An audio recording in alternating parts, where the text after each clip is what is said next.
Hello বন্ধুরা, আমি বনি আমিন খেতু আরিফ বাকের থাইল্যান্ডের ক্রাবিতে আছি। স্থানটির নাম হট স্ট্রিম। এক অদ্ভুত জায়গা, চোখে না দেখলে বিশ্বাস করা যাবে না।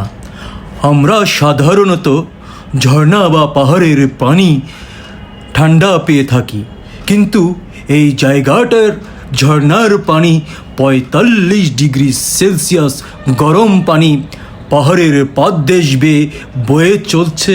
আর অজস্র পর্যটকরা সেখানে স্টিম বাথ নিচ্ছে। ওহো, স্টিম বাথ শরীরের জন্য অনেক উপকার, তাই আমিও স্টিম বাথ নিয়ে নিলাম বন্ধুরা। আল্লাহর কি অদ্ভুত অপরূপ সৃষ্টি! পাহাড় বেয়ে গরম পানি বের হচ্ছে। এ আমার জীবনে প্রথম দেখা, প্রথম অভিজ্ঞতার সম্মুখীন হতে পেরে নিজেকে ধন্য মনে করছি। সুবহানাল্লাহ। বন্ধুরা, তোমরাও এখানে বেড়াতে আসবে। সকলে ভালো থেকো, সুস্থ থেকো। ধন্যবাদ।